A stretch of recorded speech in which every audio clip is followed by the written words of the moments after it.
Happy Saturday, everybody. Happy Saturday. Are you guys Hello. still in Dallas? Nope, we're in Waco now. Woohoo. Let's go, guys. Partying up in here. How's everybody? Nice to see you, Colin. Have you been here before? Welcome. Cool. Well, for those that are new, this is the Underwriting Power Hour. Me and Chai host these every Saturday. Amy is now a wonderful addition to the team, and she is just as helpful. And if you want to connect with anybody, if you want funding, and really want a wealth of knowledge, Amy is also a fantastic resource for you. So definitely recommend reaching out to her. While we wait for Chai, he's currently preoccupied with something. I want us to start networking a little more. We were doing a lot of this when we were first starting, and then we got a lot of regulars, but now I'm seeing a lot of new faces. Hello again, Colleen, Patrick. Always nice to see you guys. But there Hi are tons of there. names. Hi. So let's go around the room and start introducing ourselves. We'll start with your name, where you're based, what do you do, and what do you need? So let's start with Amy. All right. My name is Amy. I am in Austin, Texas. I am a lender, so I'm actually partners with Jada and Chai. Oh, and we focus on DSCR and hard money. We're nationwide, so if you need help on your next deal, hit us up. And then what I have, of course, is money for your next deal. And what I need more borrowers ready to scale. So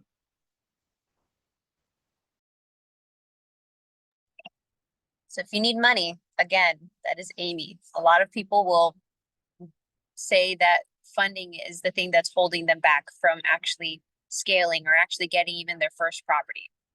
Don't let that be you. Who's going next? You have 5 seconds until I'll go next. Okay. My name is Adolfo. I'm here in Chicago. What I do is I help with transactional funding, EMD, double close, seller carryback. And what I'm looking for is honestly just friends, build a good friendship with people around me and go from there. That's what I do. Nice. Hi there. I'm Colleen. I am out of California, Huntington Beach, California. I am getting involved into lending. I've been an accountant for 16, 17 years. So in the real estate area, all those who go into NOLB Challenge, I help them with their administrative side. And so far, that's what I've been doing, but I'm headed into Owners Club. I just want to get into lending, investor, but I'm new here. I'm not even a year yet. So it's steps that I'm taking and just learning everything I can in this new industry.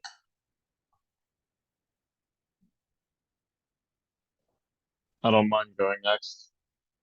Hi, Colleen. Colin and Colleen. I get that all the time. So I'm brand new to the community as of just around Easter. So I'm coming up there.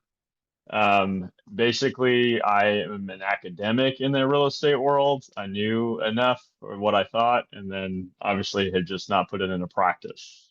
So that's why I joined the community. I'm tired of just knowing stuff. I'm wanting to actually do and be a part of action taking. So I joined here. I think Jada commented on the other day. I introduced myself. I've got kind of like 3 major things I'm trying to accomplish here in the next probably 6 to 9 months. Trying to relocate, wanting to go to the Tennessee market, Franklin area, Nashville. I'm wanting to do that by acquiring a business. I've been in the business search for about a year and a half. That's what I was seeking for a while. I actually just connected with Judah, who I think he does business lending or like bridge loans. So I actually saw him comment on somebody today. I was like, I'm going to reach out to you. And a part of that too, I'm trying to create my current house. I actually got introduced to Sub2 because a student was contacting me when I put my house on the market a while back.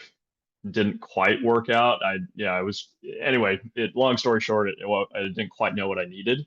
So it didn't work out that way, but got introduced to this method and creative that way. So I'll be looking for lending for acquiring. I want to be a buyer. That's pretty much where I want to go. I've talked to a handful of people. That's where I want to start. I want to be a connector as well. I'm a leader naturally. I'll be quiet here in a second. So basically, like acquire business, creative, my current home, it would probably need to be like a midterm.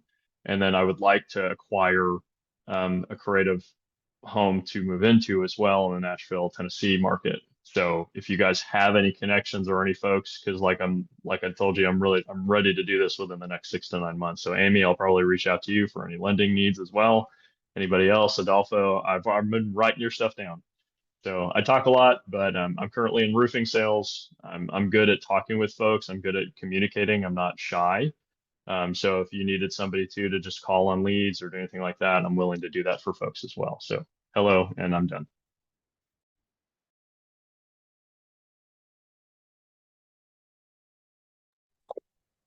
That was a dang good intro, Colin. Let's go. All right, Daniel, you are a gem. Go ahead. Thanks, Jada. My name's Dan. I've been in construction for over 20 years. I've been investing for about 3 now. I have LP positions and my first GP position that's been going on for 2 years. I'm an estimator in construction, so financing is really kind of right up my alley when it comes to everything. So getting into this community has been something that I've been friends with Jada for about a good year and a half now. So definitely great people to be around. And I'm out in New Jersey, also looking to relocate, but that all will depend on job and getting everything done. So I'm just looking to start to really build my portfolio and make it where the passive income will exceed my earned income. And I also started getting into the lending portion as a broker. So DSCR loans, and actually business funding. So when people want to buy businesses, Colin, you can also reach out to me.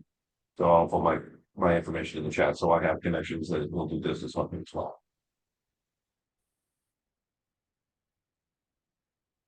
Hello, hey, how are you guys? Awesome, awesome. Oh, wow, we got a lot of people today.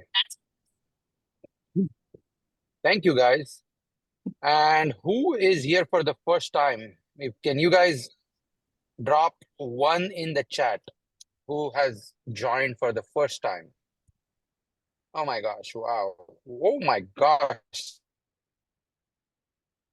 Okay, so just to let you guys know what we are doing here and introduce myself, and I think Jira already spoke about herself. Hey, hold on one sec. I can put this on speaker if you want. You want to?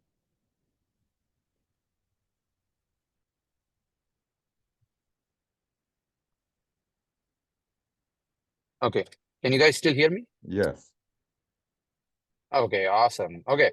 So Jada and I usually are in our offices doing this, and this is a free service we want to do every Saturday to give back to this awesome community that we are trying to build.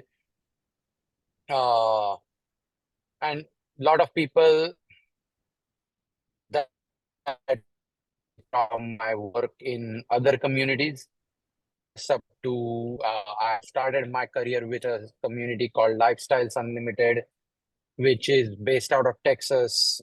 It's a nationwide community, very old community. Sub2 is fairly new, but also one of the most active communities. Sub2 is.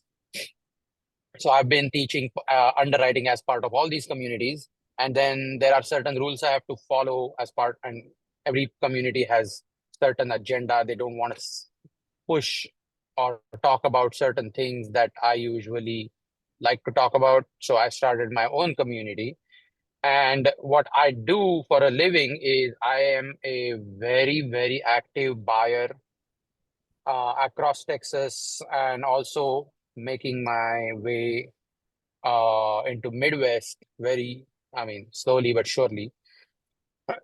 And recently, over the last couple years, we have started our hard money lending company and a DSCR brokerage nationwide. So these are the three top things that I do. And as part of all these businesses, I want to help the community and help all our borrowers make good decisions and buy juicy deals that they can rely on and eventually, retire off of. So that's why Underwriting Power Hour exists. That's what we are doing here. So if you have a deal, this is a free resource. And also, just because I teach and just because I've done so many things, I don't tell people ever that I'm the most disciplined person, because I'm not. So this Underwriting Power Hour effort is my way of proving to myself, or rather manifesting this um uh, my own desire to be more disciplined and more. So I'm pushing myself to be a better investor, a better father, a better husband, a better human being in general by doing this and keeping myself accountable.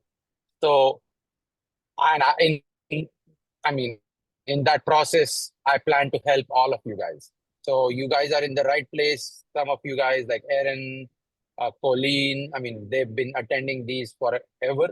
And I know, recently we have pushed our Facebook group quite a bit, and we have not, lot of new members. So welcome. And if you have any deal, we are happy to look at it. The only thing I do not underwrite on this call. Okay. So just to give you a little more background into my career, when I started my real estate journey back in 2015, I started by buying rental properties. Then one thing led to another. I wanted to start my own marketing team to find cheaper deals, wholesale deals. So I did that and started getting a ton of deals, more than I can handle myself. So I started wholesaling a few deals here and there that I couldn't take down at the same time. So after that, I found Pace. I started learning about creative finance, and then went on to buy a whole bunch of wraparound mortgages, or rather sub two properties that I converted to wraparound mortgages. Uh, and after that, all this money that I personally believe in creating a tax shelter within real estate. Okay, what I mean by that is every time, if you are an active investor in real estate, one of the things that you need to learn is how real estate is going to help you save on your taxes. Okay. And tax is my favorite topic personally. I love breaking down numbers. In fact, I also own a bookkeeping company with my brother in India. So that's how much I love taxes, and many people. So feel free to reach out if you ever need any help. Again, I'm not a CPA. I'm not a tax attorney, so I'm not the person to give you the right advice if that's what you're looking for. I am just like you, maybe couple years ahead of you. That's all. Okay, so I'm here to share my experiences based on what I've done in my career. I've done over 600 real estate transactions in my career. I own over 120 properties across Texas, and I own a lending company. So with that experience, and I'm also a host of PML Mastermind, which is uh, a mastermind we run every year. I'm no longer running it with them anymore because I started my own community and I want to focus on that. And we got some cool products that are coming up shortly, within the next month or so. But this resource is going to stay free for as long as I can serve. Okay. So feel free to bring your deals. I don't know if Jada already. Oh yeah. Thank you, Amy, for sharing the email address. If you got any deals that we you want us to look at today, please send it to that email and I can start going through one by one. If you have a deal, go ahead and raise your hand. If you know how to do, if you don't know how to do that, ask a question in the chat. We're happy to look at those. Yes, Emmanuel, that's correct. There is no difference between homework and work for me because everything I do is at home and all I do is work. So it's always homework. Go ahead, Emmanuel. You want to send it to me? Yeah, I did the homework that you gave me last week, and I got another deal as well. I want us to look at, but I'll send both of those to you.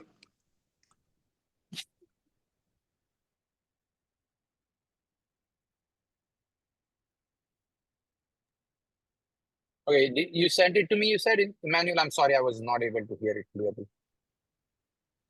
Yeah, I'm gonna send you the info I got on the homework, and I have another deal I want to look at. It's another duplex.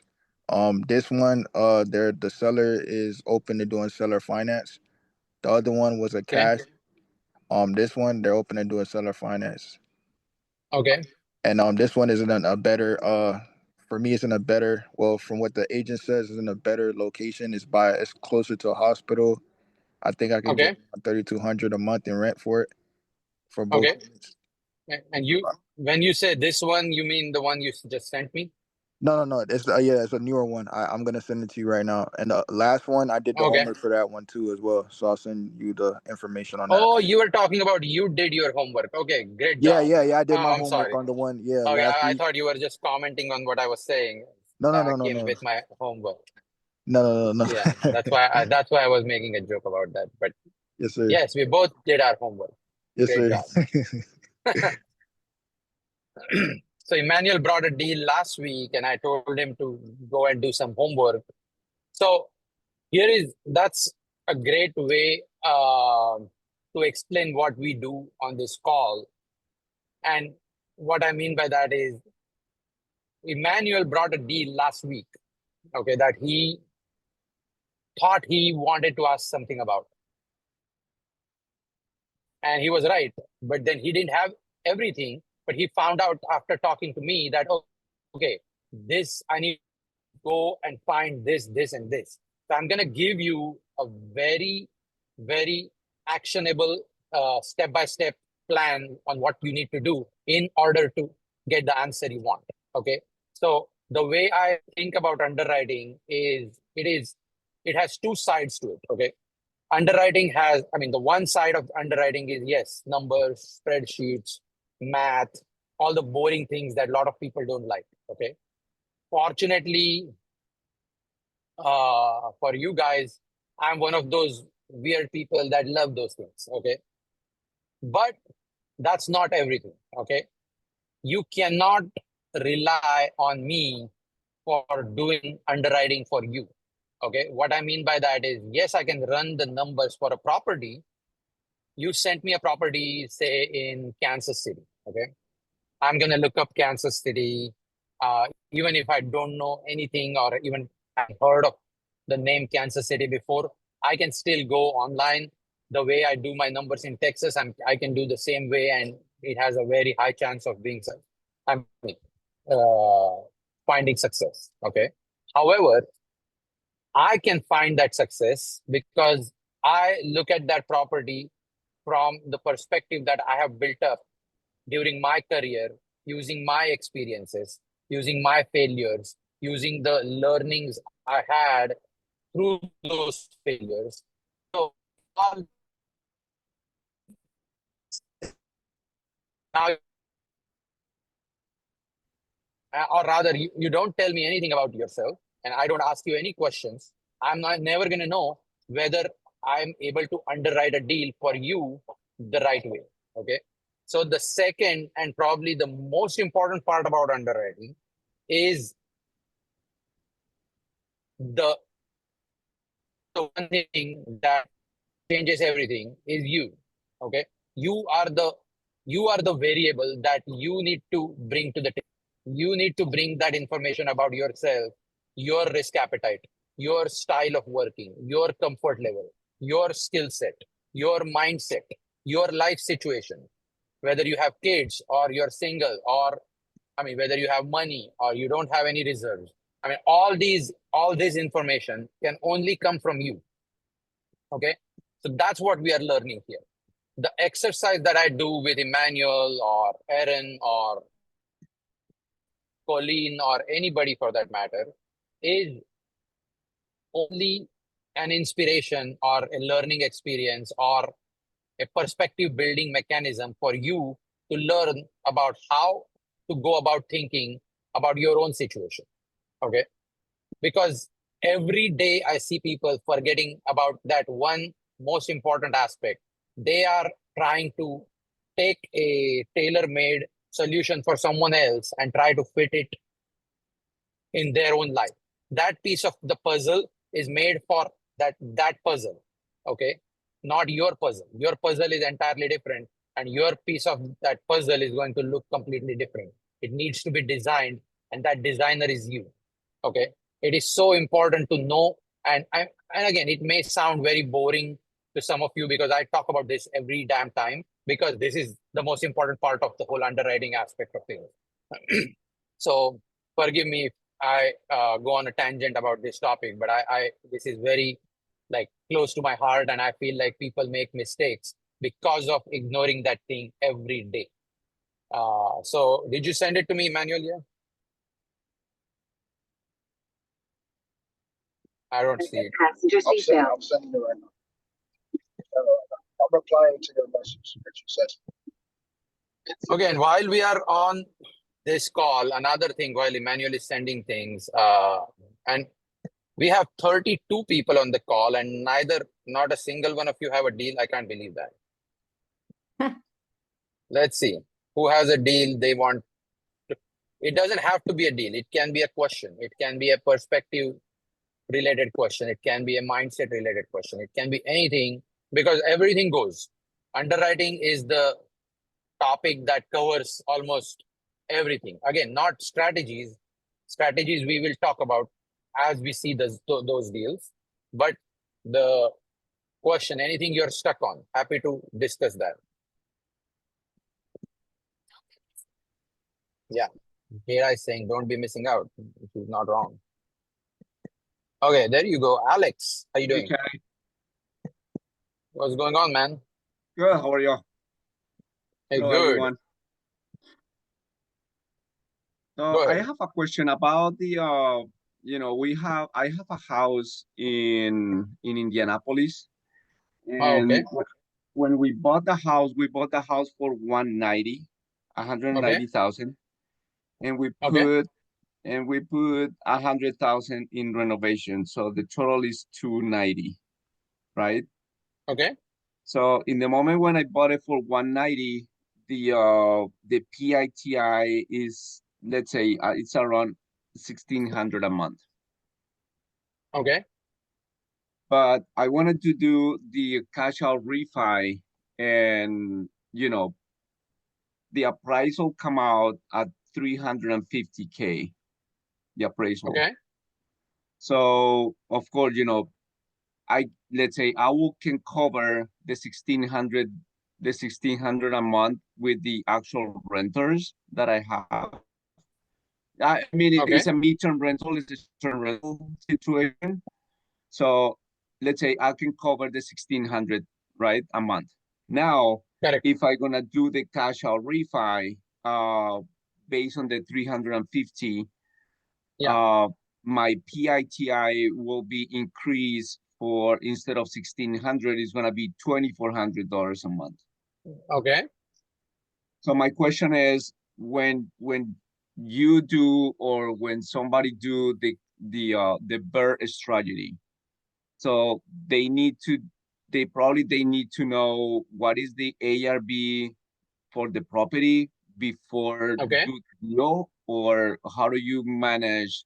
Because people say like, okay, so you know what, put the money, do the rental, do the cash out refi, pull it out the Right. money, rent it out. But in the moment when you cash out refi, so your PITI is going to be a little bit higher, than the previous one. So how do Correct. you manage those numbers with? So great question, and very important for a growing investor, that they need to understand what they're doing exactly. So what Alex is talking about. So what is your current rent on that property? So I can rent it out for it's 1,800, let's say like 2,000 a month. 2,000. Okay. Man, in property in Indiana, that's worth 300,000, 350,000. Only rents for 2,000. Is that right? Yes. Oh, wow. Okay. Okay. So, I mean, it's in a good area, it looks like, because Indianapolis, you can find properties a lot cheaper than that. Right. Am I right? So, again, you are going to go upside down on this property, and your interest rate on that refinance is around 7% today. Correct? Mm-hmm. Mm-hmm. So, because of that, one thing that happens is, yes, you get I mean, for 1,600 PITI, your loan is what, like 150, 200, Yeah, let's say. closer to that. So you'll probably cash out closer to 100 grand, okay, like 70 to 100 grand, whatever that number is. So now what you can do with that money is very important. So if that money, if you are able to put it in houses, say if you're buying houses in Indianapolis with a target cash on cash return of 20 to 25%, and you are leveraging a 7% money to do that, that's a great strategy.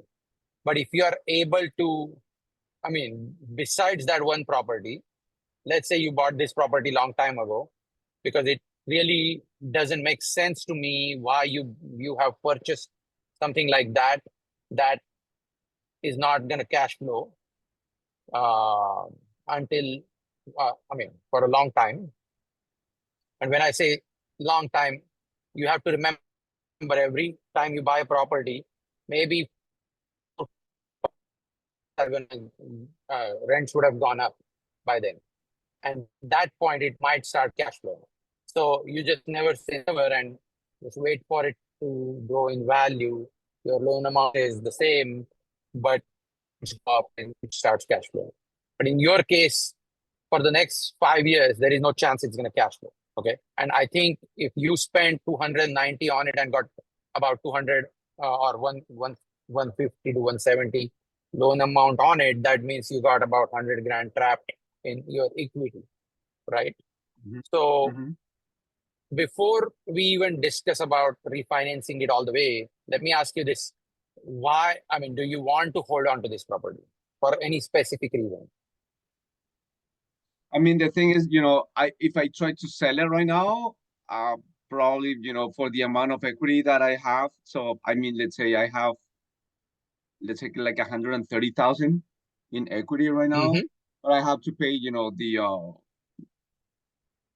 the closing costs and all Taxes. that. So yeah, in taxes. So, the Correct. 130, will be like 90,000, 80,000, things like that.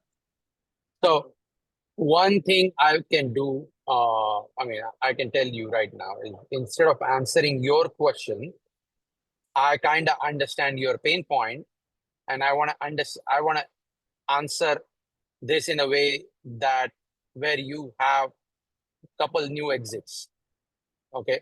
So one thing you could try and consider is selling it on a 1031 exchange. Okay. You can sell it and not pay any taxes and move that money into two more properties that are 150 each. Okay. Okay. Okay. I got it, Emmanuel. So that is very possible and that is very doable. But let's say you don't want to pay any closing costs at all, because you have equity trapped, but you also have money trapped in the deal, right? You paid 90, 100 grand out of pocket to hold this deal. So one other thing you can do is consider doing a lease option on this property. Lease option or wraparound mortgage. I mean, Okay. who will pay you down payment, and that will create the max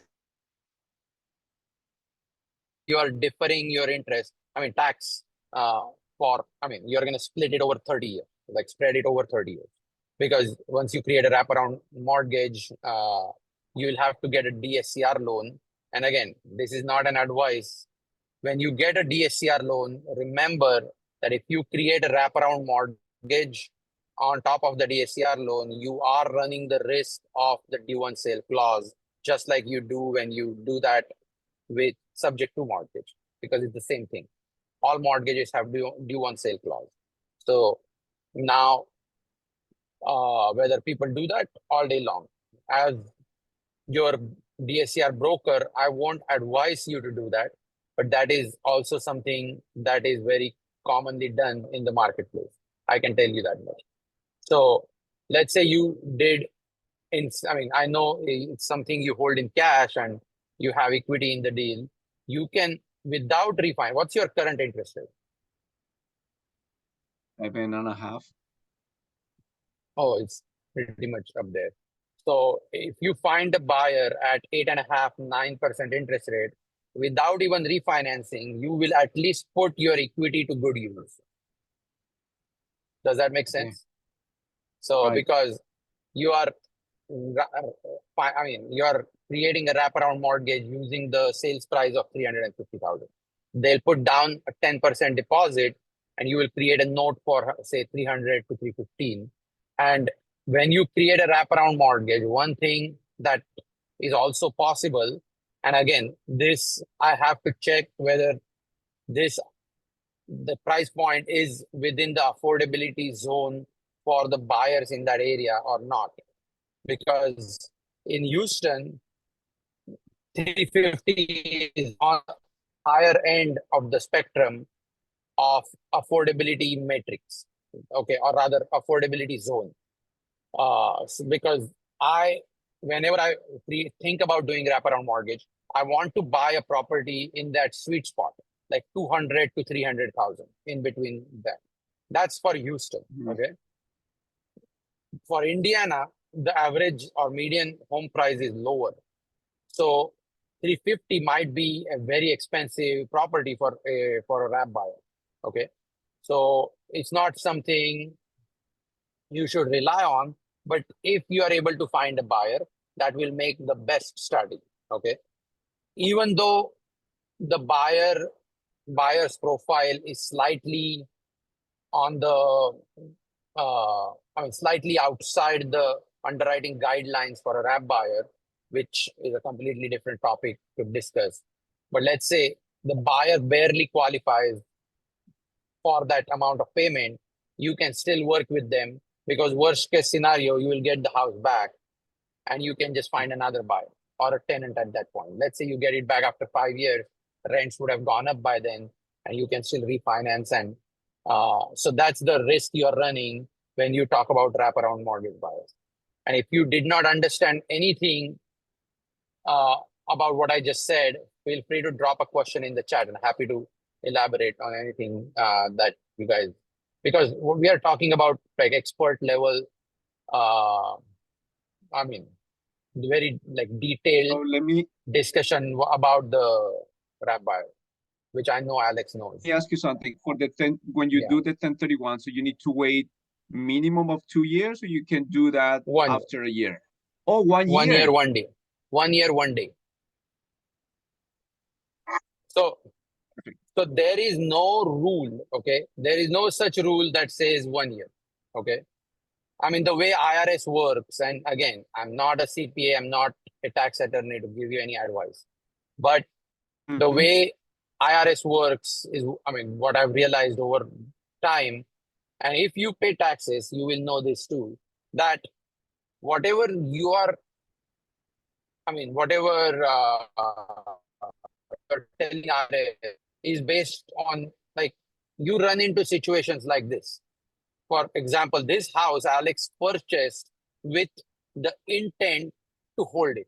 But just because of the market, it is not really, he's not finding, or he's not able to do what he planned to do. Okay. That's why, if he said that, and if that's how he wants to approach it, and if that is his explanation, he can say that and still do 1031 exchange within the 1 year period. That's what I've been told. Okay. But Okay. the likelihood of you getting audited for a 1031 exchange that was done within that 1 year is very high. But if you have the right explanation, and if your intent is correct, if somebody investigated that intent, it needs to check out, right? But sometimes intent is only in your head, right? There is no way for anybody to,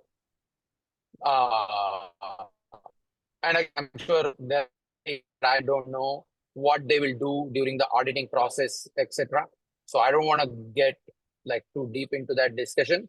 But my point of telling you is this: is that for 1031 exchange, 1 year and 1 day is good enough. If you have crossed that time limit, then for you 1031 makes a whole lot of sense than anything else. But this next best thing is wraparound mortgage, and the one after that is probably co-living strategy. How big is that house? I'm Okay. guessing it's a little. The I'm house guessing it's a has good size. four bedrooms, 2 bathrooms. Okay. And we convert the garage in the back, so we convert it. We just do a studio, but it's 2 different things. It's in the same lot, but two different structures. Okay, got you. Okay. Yep. Yeah, if you think co-living will work, if you can create 7 or more bedrooms in that, I think co-living will work just fine. All right, But perfect. again, Good. talk to Power Split and find out if the numbers make sense. But Okay. yeah, those are the 3 strategies you got. I wouldn't worry about refinance so much until you have figured out what you want to do. Because if you're selling, then why start refinance? I would love your business to do your refinance, but I don't want to mislead you and tell you, okay, do the refinance, we'll worry about your cash flow and your money later. That's not who we are. Exactly. So yeah, good Perfect. luck, man. I think it's a great question. Great Thank you, Chai. way to think about it. Good luck. Thanks. All right. Okay, Jason, how can I help you? Sorry about that. So I have it's pretty much not a deal, and I know it's not when I look at it. And thank you for doing this, by the way, man. And Of course, man. happy early Mother's Day to all the ladies if you are one. All right. So it's a property in DC that I'm looking to do a sober living for. It's Okay. right. It's actually 2 properties on one lot, seller finance deal. I have the terms right here that Okay. and I know what really kills it. I just wanted to know what you might think about it, if that makes sense at all, because Yeah. the killer is the 7.5 interest rate that they're looking for on it. And Okay. yeah, right. That just doesn't work. So, are they selling you at pretty much the market price or? Exactly. They're willing to carry the note on some of it. So the total price is 1.3, and they want a down Okay. payment of 520K. Right? No. Exactly. Tell them, why would I even think about doing this deal? For Yeah. once, before we even get to the discussion about down payment, here is my first disqualifier. Okay. You're buying a piece of property at full market price. Okay.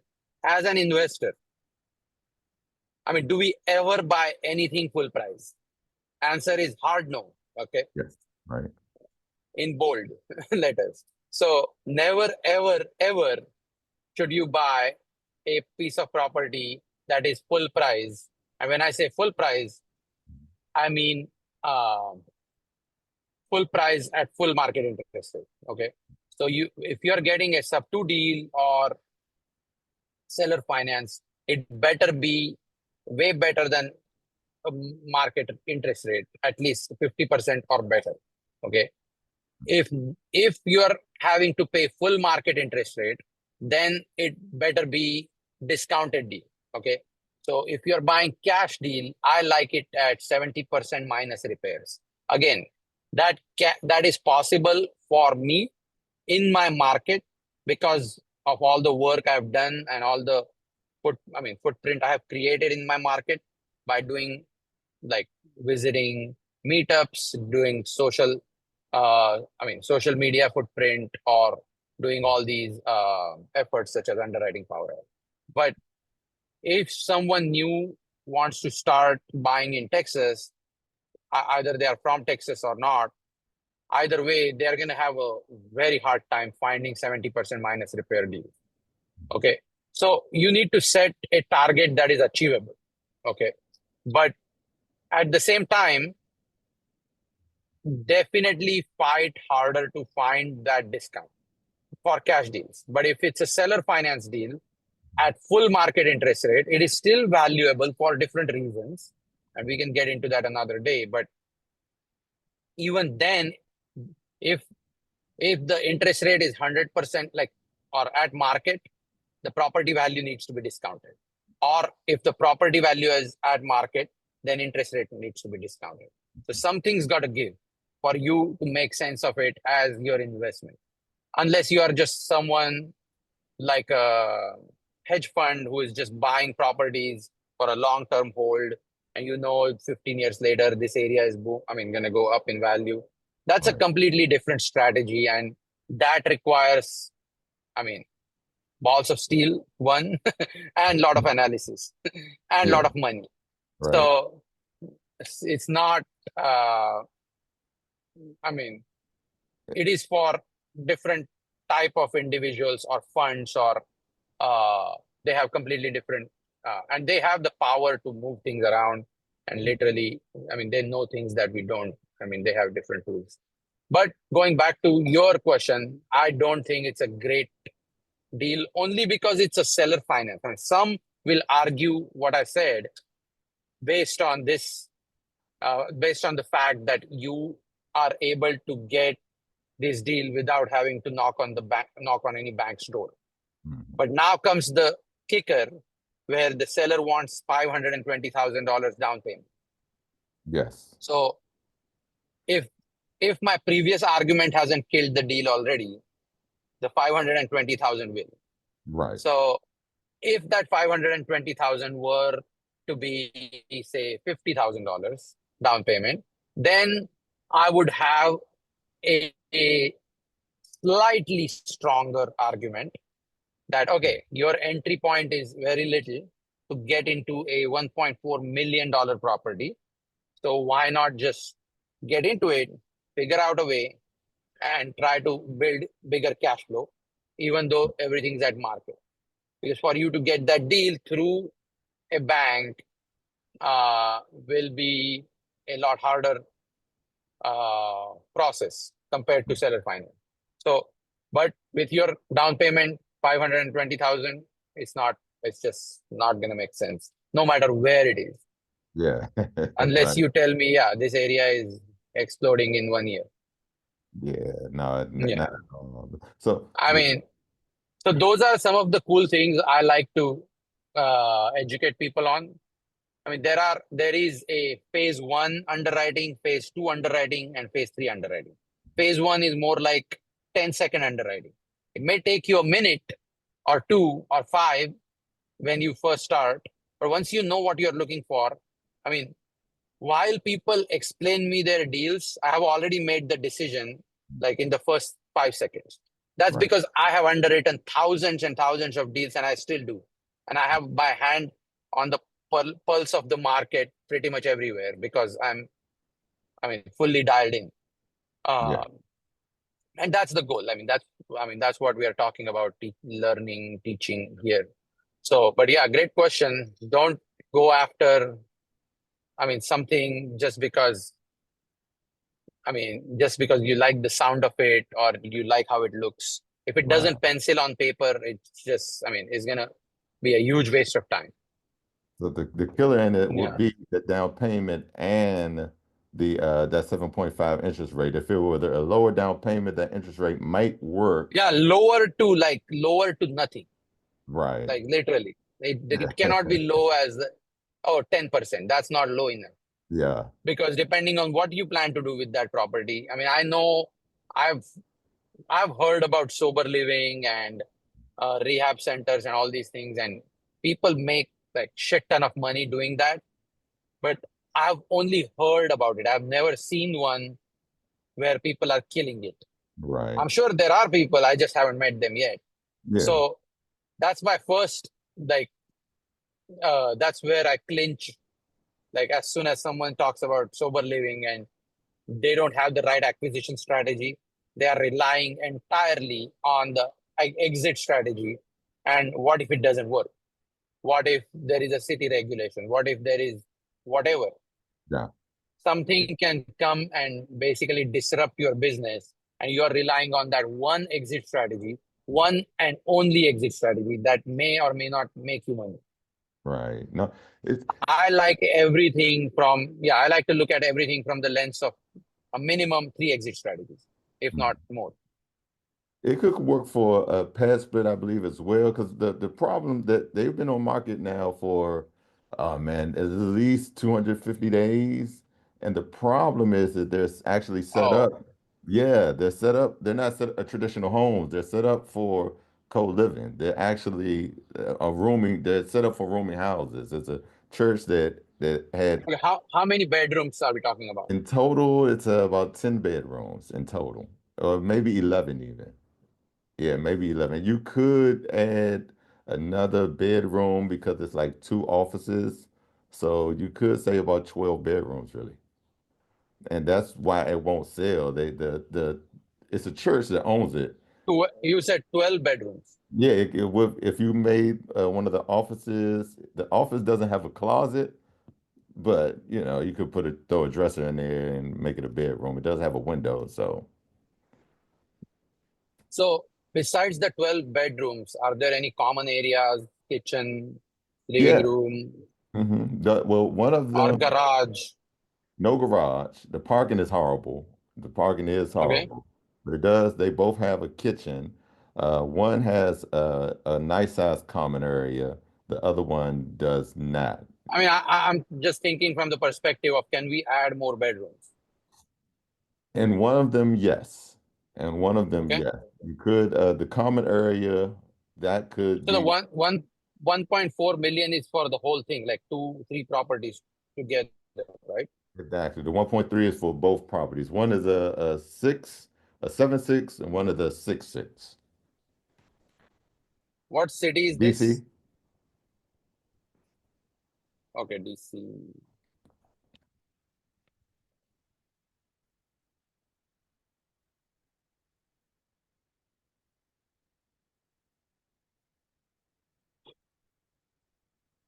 I think that 7.5 interest rates is just that and that now huge down payment.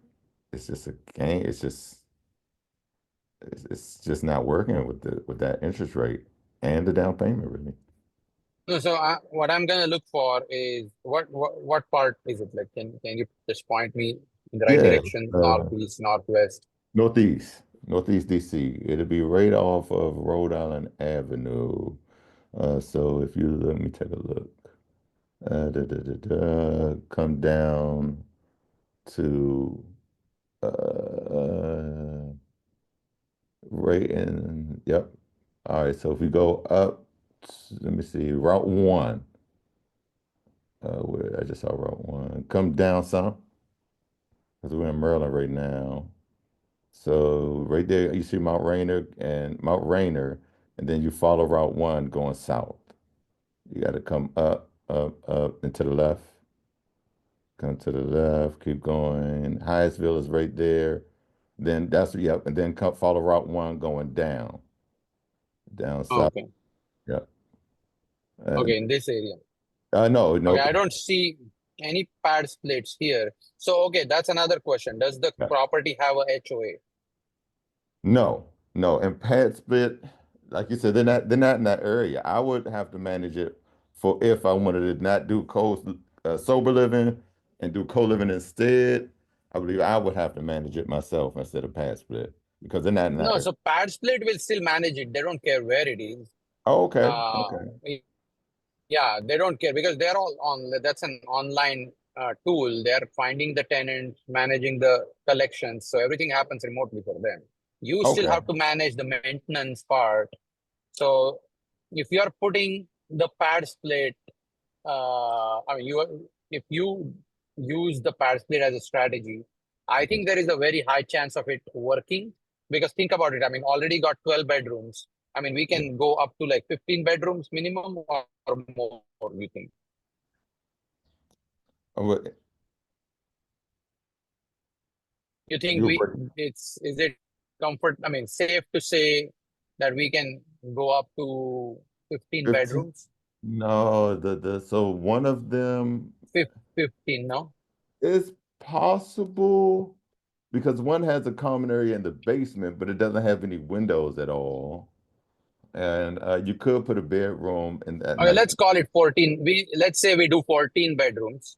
Okay. Let's just say we do 14 bedrooms. Okay. So 14 times the numbers are anywhere between 250 and 300. I'll just say 275 per week times 4 weeks. That's 15,400 in the rent coming in every month. So 15,000 times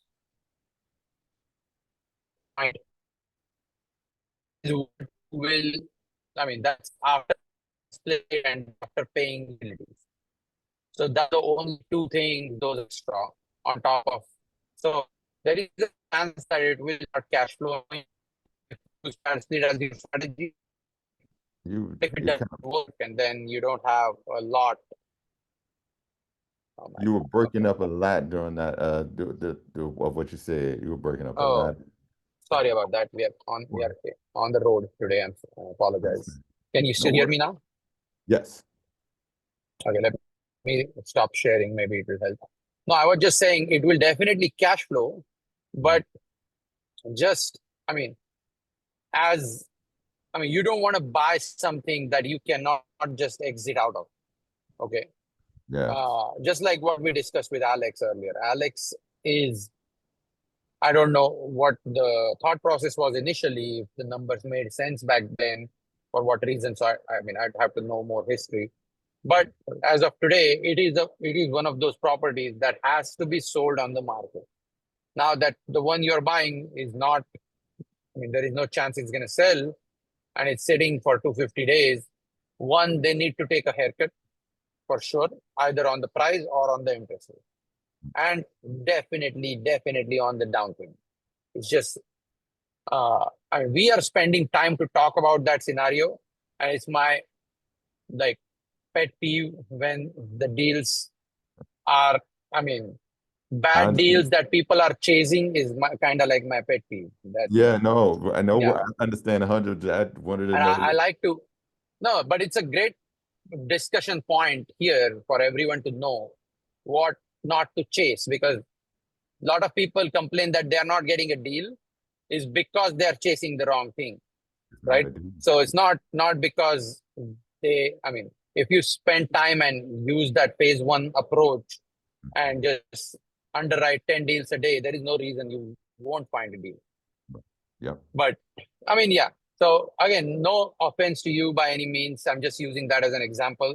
Hope that helps, whatever I said. But yeah, Yeah. try to renegotiate.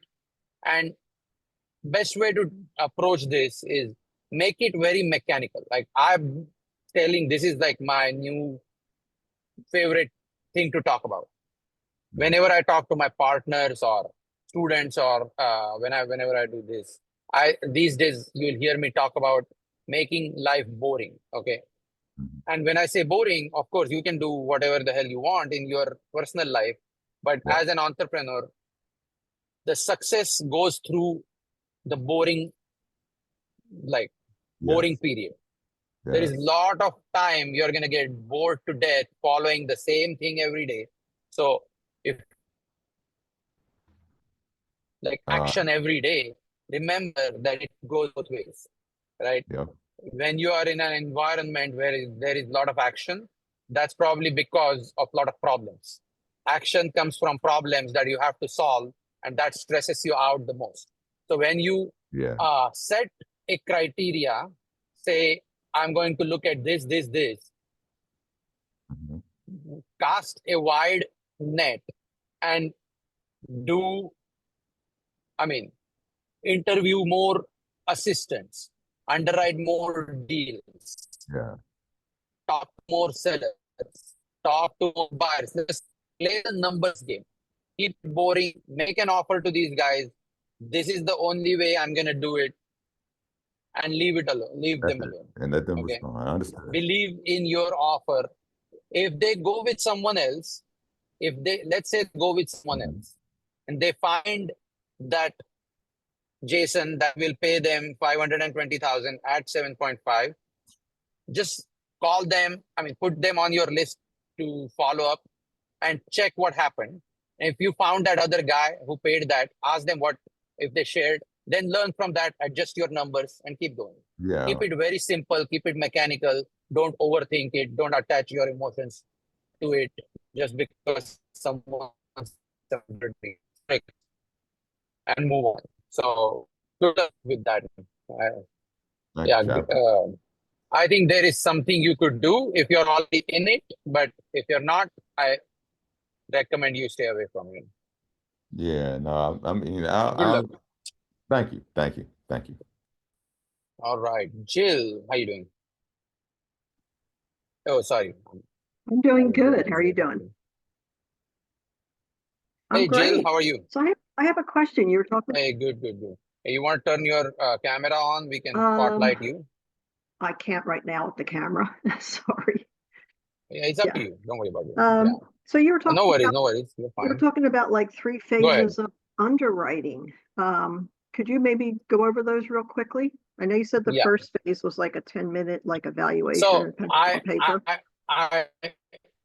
I mean, this is one thing that I'm building a course and I'm trying to make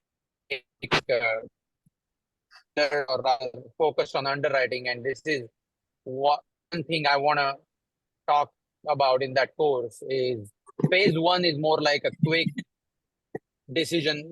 I mean, you need to first make sure you have all information to make a decision. Okay. Pick those things. One is price, interest rate, um, the photos, and a few other things. Anything else. Because those top three things, you don't have a those things. And Hey, if they Chai. don't pencil, Okay. I Hey, mean, Chai, if I'm you're sorry to not interrupt, but someone you're who, breaking up a lot. sorry. Mhm. I said you're Oh breaking my up a God. lot. Sorry. Okay, let me Yeah, you turn off might my need camera and see you, if that helps. you might need to Yeah, let me repeat see that if I part. can. Yeah. Let me join from my phone and hope that works.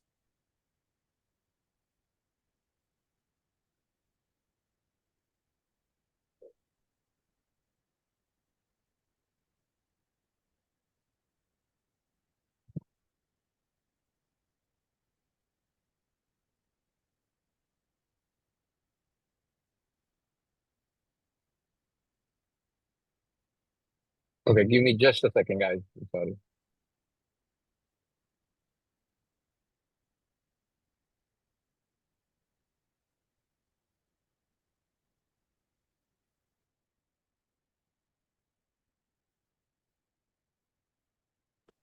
Okay, I'm back and so sorry. That was a dead patch that we were passing through.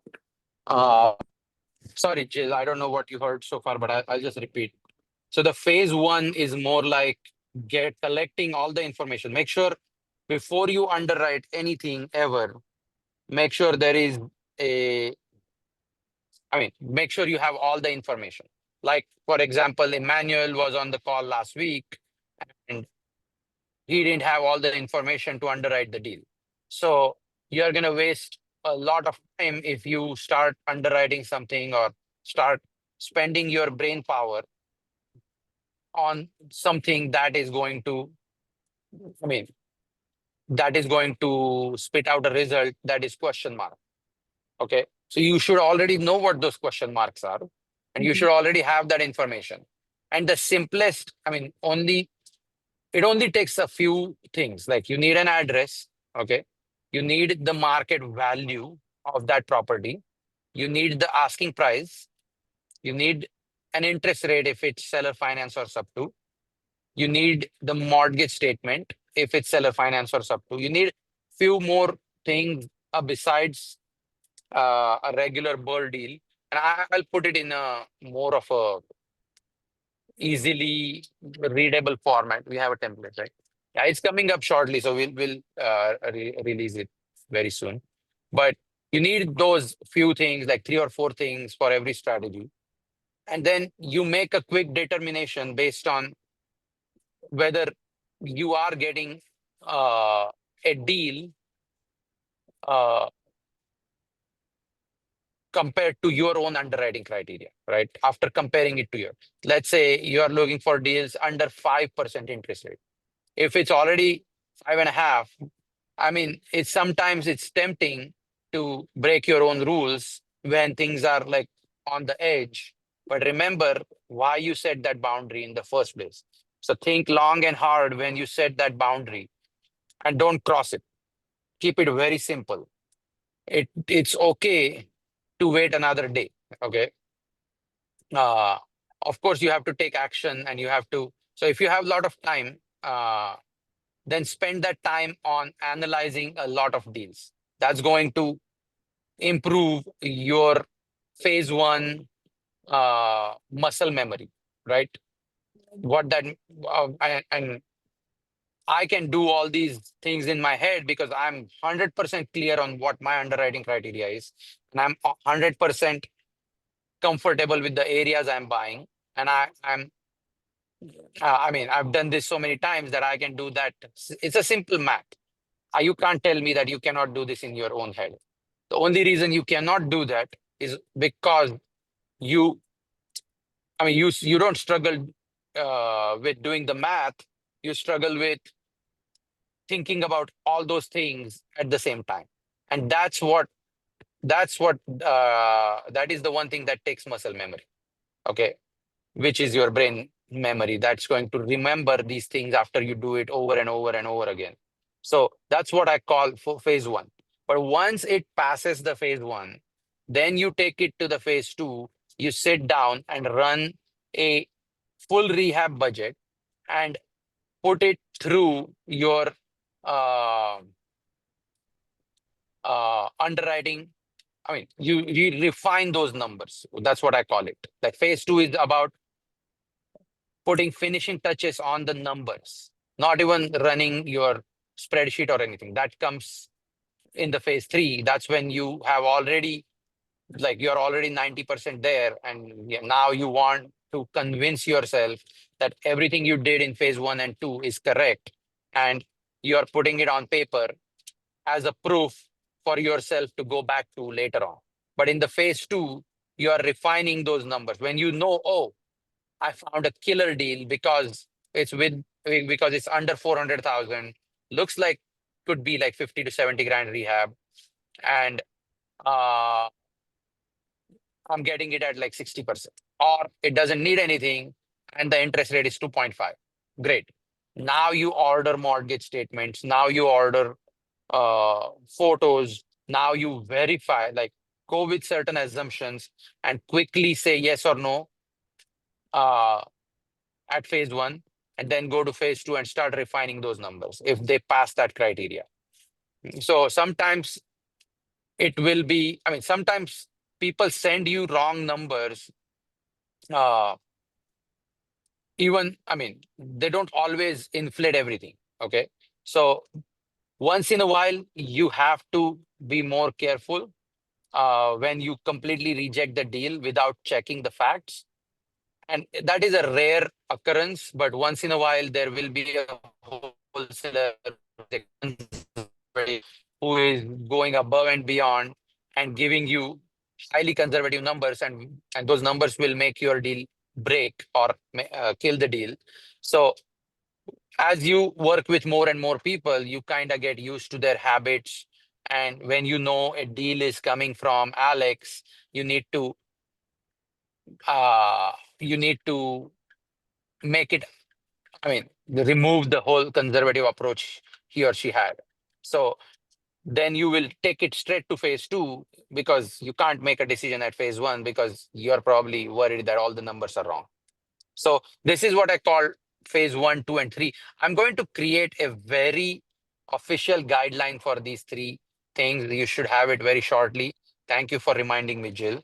I hope you can still hear me.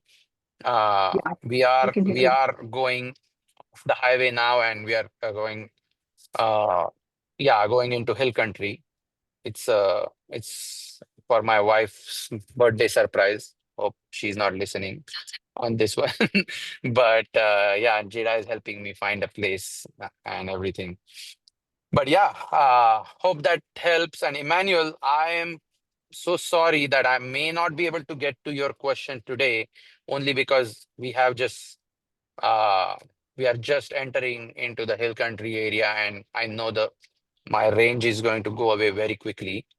But if there are any quick questions, I'm happy to keep going until we lose the reception. But I don't think the deal analysis, and I'll make it up to you. If you want to shoot me a text on Instagram, I will call you and go over it with you whenever I'm back in coverage area. You Thank you want to do so that? much, sir. Yeah, I'll shoot Oh, you a of course. text. I'll shoot you a DM. Yeah, I sent you both deals, the information. If I need any more information, you just let me know.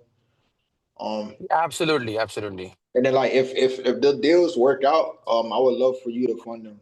You know. Oh yeah, 100%. Where is this located? Both are in South Florida. That's where I'm from. Like in my Say that backyard. again. I said both of them are in South Florida. That's where I'm from. Oh, perfect. Awesome, awesome. Hey, so with that being said, I think if there are no other questions, we would like to conclude the call for today. I've shared my Instagram. That's the best place to connect with me. We are going to share the same thing in our Facebook group. If you like the content of this call, please add more people to our Facebook group and spread the word, share it on your social media, do all the right things that you do, and enjoy your weekend. Happy Mother's Day to all the mothers we have in today's call, and enjoy. Talk to you guys soon next week. Bye. Bye, Chai.